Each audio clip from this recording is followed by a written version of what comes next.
김여정 제1부부장이 어제 2박 3일간의 박람 일정을 마치고 돌아간 가운데 김정은 위원장이 내놓은 이 남북 정상회담 제안에 대해 여야 정치권이 엇갈린 반응을 내놓고 있습니다. 국민의당 전당원 투표 결과 70%가 넘는 찬성률로 바른정당과의 합당안이 의결됐습니다.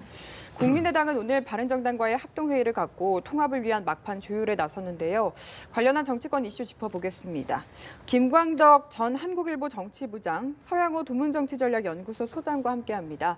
두 분 어서 오십시오. 안녕하세요. 소장님, 네. 앞서서 외교안보 대담 때 제가 첫 질문을 이렇게 드렸습니다. 주말에 뉴스 별로 안 보신 분은 아마 오늘 뉴스 보시면 깜짝 놀랐을 거다. 이렇게까지 급변하는 남북관계, 한반도 정세가 정말 많이 바뀌었습니다.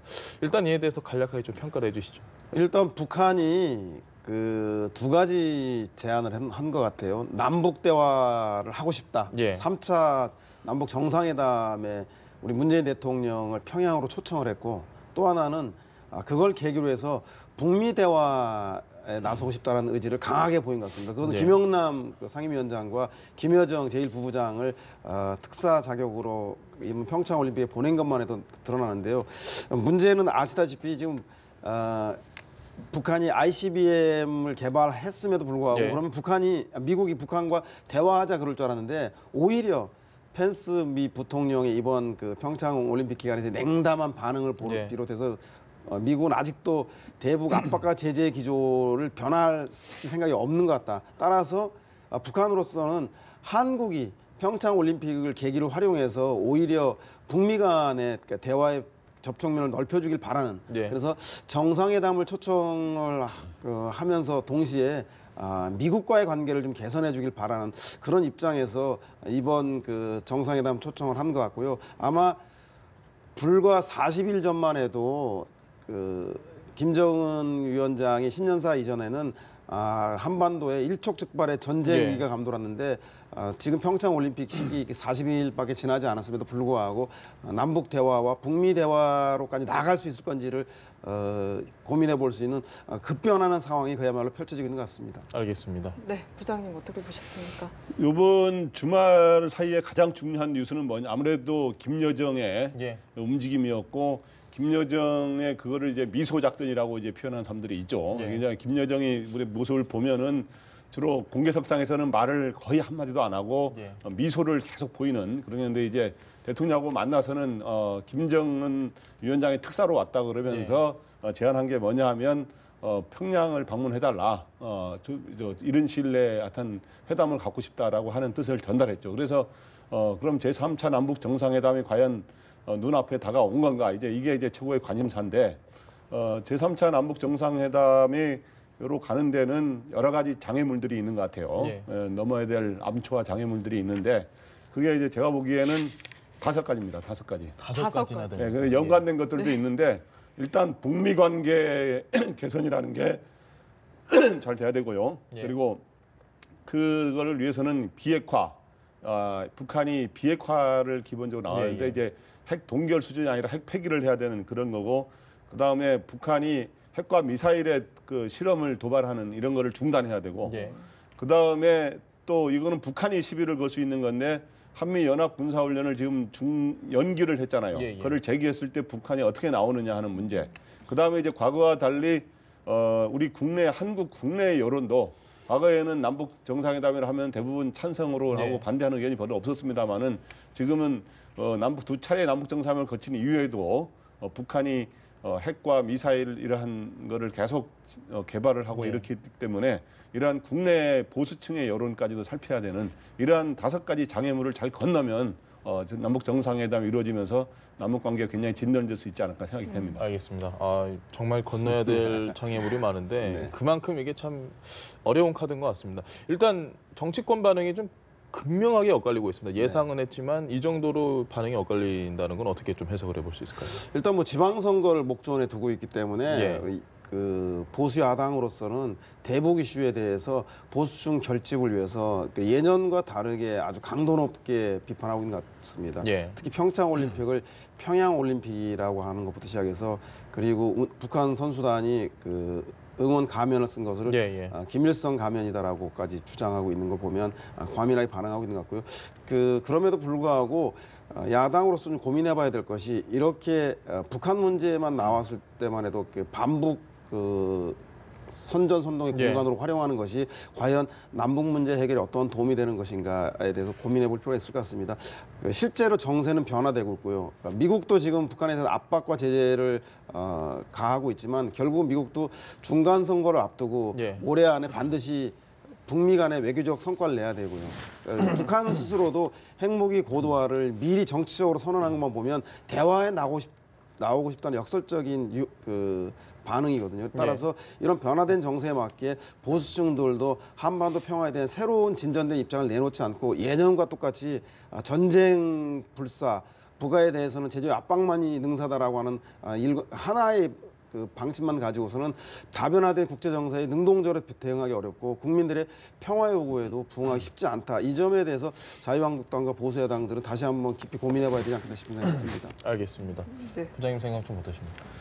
예, 지금 이 남북 정상회담 제의까지 있는 이런 상황에서 이제 여당과 야당이 정반대 입장을 보이고 있는데 네. 여당은 이번이 이제 평화 올림픽에 굉장히 기여하고 있다. 앞으로 남북도 한반도의 평화에 분위기 조성에 굉장히 기여할 수 있기 때문에 이번 타이밍을 활용해서 네. 정상회담으로까지 빨리 진전이 하는 게 좋겠다 이런 입장인데 야당은 그에 대해서 굉장히 제동을 거는 입장이죠. 뭐냐면 이 정상회담을 하는데 비핵화가 전제되지 않은 북한의 예, 핵폐기가 전제되지 않은 이런 남북 정상회담 추진은 오히려 이적행위라고 하면서 이런 비핵화와 핵폐기를 강하게 주장하고 있습니다. 예. 근데 제가 보기에는 이러한 논쟁은 저는 이제 이번에 가면 논쟁 같은 거는 너무 지나친 예. 제가 보기에 이러한 논쟁인데 이러한 이 정상회담을 앞두고 이 두 갈래 목소리가 나오는 거는 그렇게 나쁘지는 않다고 봅니다. 예. 그래서 평화의 어떤 진전을 위해서 남북 정상회담을 개최하는 쪽으로 가는 것도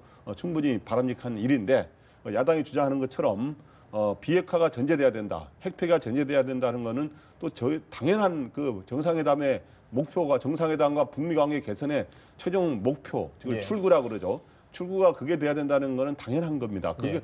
우리가 북한과의 대화를 통해서 단순한 남북 관계를 개선하는 건 결국에 북핵 문제를 해결하자고 하는 거는 문재인 대통령도 스스로 이야기하는 것이고 예. 문재인 대통령이 지난번에 1월 신년 기자회견에서 여건이 마련돼야 된다라고 하는 거는 아마 북미 관계 개선을 제일 중시하는 것 같고 예. 여기서 성과가 있어야 된다는 걸 강조했는데 그거는 바로 뭐냐 하면 비핵화라든가 이러한 것들의 성과가 없는 남북 관계 진전이라고 하는 거는 결국에는 한반도에서 결국에 최종적으로는 평화와 공동 번영을 찾자는 거 아닙니까? 그러려면 북한이 원래 남북한이 합의했던 것처럼 한반도 비핵화가 하려면 북한이 단순히 핵 동결이 아니라 핵을 폐기하는 수준으로까지 가야 된다. 이런 거를 이끌어내야 되는 것이죠. 예. 다만 예. 제가 좀 우려하는 것은 미국 측에서 제재 압박을 강화해 나가면서 일관되게 얘기하고 있는 것은 북한이 핵을 선폐기, 즉 비핵화 의지를 확인한 이후에 대화가 가능하다라고 얘기하고 있는데 이건 미국의 입장입니다. 근데 야당도 이거와 똑같은 입장을 펼치고 있는데 한국은 그렇다면 도대체 이 핵 문제 해결에 있어서 한국의 독자적인 우리 한반도 당사자의 문제임에도 불구하고 그럼 한국의 역할은 없는 것인가를 네. 바라볼 때 핵 폐기를 선언한 것이 조건으로 해서 남북 대화하기보다 남북 대화 과정에서 핵 폐기 협상을 시작할 수 있다. 예. 그 속에서 한반도 운전자론이라던가 한국의 역할론이 나올 수 있기 때문에 야당이 미국과 똑같은 입장에서 핵 폐기를 먼저 전제로 선언해야만 대화에 나서는 게 아니라 남북 대화의 협상을 물꼬를 트고 나서 그 네. 과정의 의제 위에 북핵 문제를 올려놓는 것 또한 저는 우리 한국에서 가져야 될 입장과 태도인 것 같고요. 실제로 그동안 북핵 문제 해결 과정을 보면 한국만의 의지만으로도 미국의 의지만으로 되지 않았습니다. 네. 2000년 남북 정상회담 전에도 아시겠지만 미국과 북한 간의 제네바에서의 북핵에 대한 동결에 대한 합의가 있었고 네. 2007년도에 제2차 남북 정상회담에서도 잘 아시겠지만 북핵 해결을 위한 2.13 합의가 북미 간에 있었습니다. 예. 그렇기 때문에 가능했던 것입니다. 그래서 저는 남북의 대화가 반드시 북한과 미국 간의 북핵 폐기에 대한 전제로서만 출발해야 한다는 입장에는 동의할 수 없고 오히려 남북 간의 대화 과정 속에서 북핵 문제를 끌어낼 수 있다고 한다면 오히려 한국의 역할을 더 높일 수 있기 때문에 그런 방안에 대해서도 야당도 좀 전향적으로 생각해봐야 되지 않겠나 생각이 듭니다. 알겠습니다. 이거에 대해서 제가 부연 설명을 하자면요. 예. 지금 우리 정부와 미국 정부 그리고 한국의 여당과 야당 공식적으로는 북한의 한반도의 비핵화, 즉 북한의 핵 폐기를 가 이루어져야 된다고 하는 입장을 갖고 있어요. 실제로 그래서 문재인 대통령도 틈날 때마다 북한의 비핵화라는 말을 이제 쓰고 있고 네. 그렇기 때문에 그런 것들이 이 만약에 남북 대화라든가 그다음에 북미 대화가 이루어졌을 때 그리고 또 육자 회담이라고 하는 걸 요즘에 가동이 중단됐습니다만은 거기서 최종 목표와 출구는 북한의 핵 폐기가 돼야 된다는 거는 당연한 것이고 네. 단지 이제 북한은 핵 동결, 이 기존에 있던 거를 핵 보유를 일종의 기정사실화하면서 네. 핵을 추가적인 개발이라든가 실험을 중단하는 핵 동결을 이렇게 카드로 들고 나올 가능성이 있기 때문에 네. 그거를 우리나라 이제 여권의 일부에서는 핵 동결을 전제로 하면 대화의 입구가 될 수 있는 거 아니냐라고 하는 입장을 펴고 있는데 제가 보기에 핵 동결만을 할 경우에는 그런 식으로 북한에 오히려 핵 보유를 기정사실화하면서 실질적으로는 기정사실화하면서 그럴 가능성이 있기 때문에 최소한 대화가 되려면 네. 북한이 포괄적으로 딱 이번에 언제 뭐 딱 폐기를 공식 선언하지는 않더라도 핵 폐기가 이 대화의 의제가 되고 그런 거를 포괄적인 그런 입장을 밝히는 걸 어느 정도 전제로 해서 출발하는 게 바람직하지 않은가 생각이 됩니다. 알겠습니다. 지금 남북 대화 이 부분이 많이 이슈가 되다 보니까 저희가 조금은 좀 약간은 마이너한 문제처럼 치부가 되는 것 같은데 아주 중요한 문제가 있습니다. 문재인 대통령과 아베 일본 총리가 만나서 이야기를 할 때 아베 총리가 이 한미 연합 훈련은 축소돼서도 안 되고 중지돼서도 안 된다 이런 이야기를 했는데 문재인 대통령이 그에 대해서 바로 그건 좀 곤란하다 이런 내정 가슴은 곤란하다 이런 식으로 아주 강한 발언을 했고 이걸 또 공개를 했습니다. 청와대에서 이에 대한 이야기를 좀 해봐야 될 것 같습니다. 어떻게 생각하십니까? 저는 뭐 아베 총리가 국어 공부하고 산수 공부 좀 해야 될 것 같아요. 남의 나라 내정에 대해서 주제와 분수를 모르고 얘기했다는 생각이 들고요. 예. 다분히 뭐 북한의 핵의 문제에 대해서는 국제 여론 때문에 한일 간에 또 한미일 간에 그 삼국과 양국 간의 공조 협력이 중요합니다. 그러나 한국과 일본은 풀어야 될 문제가 있지 않겠습니까? 예. 그거는 바로 위안부 합의에도 드러났듯이 지난 그 역사에 대한 일본의 철저한 사과와 반성입니다. 이것은 짧게는 그 국내의 국민들에 대한 여론과 관련돼 있지만 길게는 인류 보편적 가치와 관련된 문제이기 때문에 제가 볼 때는 한일 간에 있어서는 그런 문제가 복합적으로 작용하고 있다는 생각이 듭니다. 특히 북핵 문제와 관련해서도 그 한국과 미국과 일본이 국제 공조를 해야 될 부분이 있지만 한미 간의 군사 훈련과 관련해서는 일본이 우리나라 주권에 대해서 왈가왈부할 자격은 없다는 생각이 들고 예. 다만 북한 핵을 한반도에서 비핵화하기 위해서 한일 간의 공조를 강화해 나간다는 차원이라고 한다면 좀 받아들일 수 있지만 그것을 넘어서는 이야기에 대해서는 오히려 북을 자극해서 남북 간의 대화 협력 분위기를 깨기 위한 남과 북이 대화가 되지 않으면 가장 좋아할 사람들이 중국과 일본 아니겠습니까? 그런 점에 대해서는 우리가 중심을 가지고 문재인 대통령처럼 의연하게 좀 대처해 나가야 했다는 생각이 듭니다. 알겠습니다. 뭐 이거는 명확하죠. 이제 아베 총리가 우리나라와 이제 미국의 예. 공동 군사 훈련에 이런 걸 계속 해야 된다. 중단해서는 안 된다. 연기해서는 안 된다. 이런 이야기를 하는 거는 이 군사 훈련은 그 국가 간의 가장 중요한 문제거든요. 예. 그리고 우리하고 일본은 직접 군사 동맹 관계가 아닙니다. 예. 그러니까 우리는 한미 동맹은 분명한 한미 상호 방위 조약에 의해서 한미 동맹 관계가 오랫동안 유지되고 있기 때문에 이거는 한국과 미국이 서로 결정해야 될 문제고 예. 한국과 미국 당국 사이에는 이미 평창 올림픽과 그리고 패럴림픽 그 기간 동안 하지 않는다. 3월 말까지는 하지 않는다라고 이미 합의를 본 사항이기 때문에 예. 다시 재개하는 문제도 한국과 미국 간에 풀어야 될 사항이고 일본이 이러한 거를 소위 관여하는 모습을 보이는 것은 바람직하지도 않고 잘못된 것이다. 그래서 문재인 대통령이 이거에 대해서 주권과 내정 문제니까 직접 거론은 곤란하다라고 네. 한 것은 옳게 말씀하신 것으로 보입니다. 그런데 이제 일본이 일본하고 미국하고 가까운 사실상 미일 동맹 관계 아닙니까? 예. 그래서 그런 입장에서 뭐 조언한 아까 문재인 대통령 말 맞다 직접 거론이 아니라 예.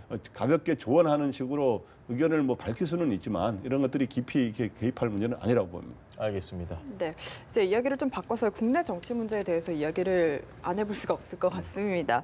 이제 국민의당이 내일 있을 바른정당과의 전당대회만 거치면 최종 합당을 눈앞에 두고 있는데 이번 합당 좀 예견돼 있긴 했지만 어떻게 평가를 하십니까? 저는 뭐 국민의당이 왜 보수 야당을 선택했는가에 대해서 고민을 해봐야 될 것 같다는 생각이 듭니다. 예. 사실상 민주당은 저는 뭐 화장실에서 웃을 거라는 생각이 들고요. 그 민주평화당이 민주당의 지지층을 잠식하는 것보다 즉 예. 호남에서의 주도권은 사실상 민주당에 넘어갔기 때문에 민주평화당의 창당은 민주당에는 큰 위협적 요소가 되지 못합니다. 네. 그러나 바른미래당, 바른미래당. 예. 한국 예. 장명이 자주 바뀌다 보니까 바른미래당의 경우는 그 자유한국당을 경쟁 상대로 정확하게 그 선언을 하고 나섰습니다. 그래서 예. 그 수도권을 중심으로 대도시를 중심으로 아마 예전의 낡은 보수보다는 합리적이고 중도적인 보수층에 대해서 직접적으로 지지 대상을 넓히겠다고 선언했기 때문에 자유한국당이 그 지금과 같은 안보 문제라든가 재난 문제에 있어서 구태연하게 정쟁으로 삼는다라고 한다면 보다 더 좀 합리적이고 중도적인 층에 대해서 이 바른미래당이 자유한국당의 지지층을 잠식할 경우에 예. 오히려 자유한국당이 그 이번 바른미래당 창당으로 인해서 직격탄을 받지 않을까 그렇게 전망해 볼 수 있겠습니다. 알겠습니다. 지금 리얼미터에서 이 나온 여론조사 결과가 있는데요. 신정당구도 잠재 정당 지지도인데 보니까 자유한국당과 바른미래당이 지금 좀 관심이 있지 않습니까? 근데 바른미래당이 생각보다 지금 자유한국당에 비해서 많이 좀 이렇게 경쟁이 안 될 정도로 낮게 나옵니다. 8%면 좀 차이가 많이 나는데 어떻게 보십니까? 네, 저거에 대해서는 지난번에도 이야기한 예. 것처럼 지금 여론조사 기관에 따라서 지금 이제 뭐 민주당은 당연히 1등 40% 예, 넘는 예. 거로 1등이고요. 예. 그다음에 자유한국당과 바른미래당 예. 좀 잠정적으로 내일 출범하죠. 예. 바른미래당의 통합했을 때의 지지율은 이 리얼미터에서는 한국당이 높게 나오고 있고요. 예. 그다음에 갤럽조사에서는 바른미래당이 높게 높죠. 나오고 있어서 근데 예. 자유한국당이 높게 나오는 게 제가 보기에는 약간 더 많은 것 같습니다. 예. 그런 측면에서 그러나 이제 안철수 대표와 유승민 대표가 주장하는 것처럼 그렇게 높게 많이 나오는 것 같지는 않고요. 예. 그런데 지금 이번에 바른미래당을 출범하면서 의석 수가 예. 원래 국민의당보다 줄었어요. 예. 국민의당이 지금 현재 최근에 의원직 상실을 2명 했기 때문에 그러나 39석이었다가 2명 해서 뭐 37, 37석. 예. 7, 8석이 될 수 있었던 건데 현재 이번에 통합하게 되면 30석. 국민의당 21명과 해가지고 예. 바른정당 9명에서 30석이 되거든요. 예. 그러면은 왜 의석이 줄어드는데 합당을 추진했지라고 예. 궁금해하는 사람들이 많을 거예요. 근데 그거는 안철수 대표와 유승민 대표 입장에서 제가 왜 그런 의도를 가졌느냐라고 네. 분석해 보자면 일단 첫째는 이런 상황이 있었을 겁니다. 이 상태로 그런 새로운 모색을 하지 않고 예. 선거를 치를 경우에는 국민의당 선거를 치르게 되면 호남에서의 뚜렷한 좋은 성과를 못 낼 가능성이 예. 높거든요. 그렇게 되면 거기에 호남 현역 의원들이 많기 때문에 결국엔 국민의당이 민주당으로 흡수되거나 상당히 국민의당이 분열되는 양상이 되면서 흡수될 가능성이 있다고 하는 위기의식을 제가 보기엔 느꼈을 것 같고 네. 그런 거를 막기 위해서는 별도의 당을 새로 만들어야만이 민주당이 끌려가지 않고 독자 노선으로 갈 수 있다 이런 게 있고 또 하나는 차기 대선이라는 걸 놓고 볼 때 어차피 민주당의 후보로 안철수 대표와 유승민 대표는 대선에 나올 생각이 있는 건 예. 아닌 것 같거든요. 그렇기 때문에 본인들은 범야권이라고 분류하는 걸 규정에 반대하고 있습니다만은 예. 어떻든 여권이 아닌 범야권 그러나 한국당과는 분명한 노선을 차별하는 한국당은 보수 노선이라면 이 바른미래당은 중도 개혁을 표방하는 거로 해서 결국에는 차기 대선에서 새로운 제3의 길 또는 예. 범야권의 후보로서 차기 대선 주자의 자리매김을 하겠다고 하는 그런 뜻이 있는 것으로 보입니다. 알겠습니다.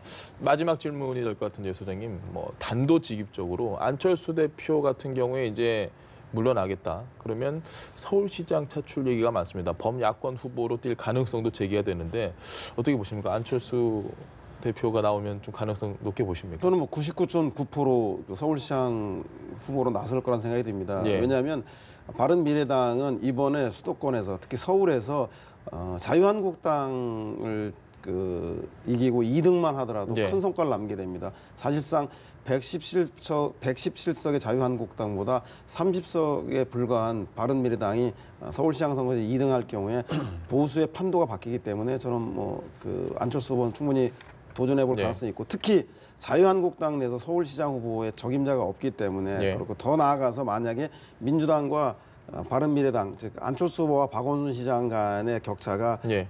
의외로 줄어든다고 한다면 그 향후 대선 가도에서도 안철수 후보의 경우에 그 파란불 긍정적 신호가 보이기 때문에 안철수 의원의 개인의 미래를 위해서도 그렇고 바른미래당의 미래를 위해서 반드시 서울시장 후보에 출마할 것으로 예상이 됩니다.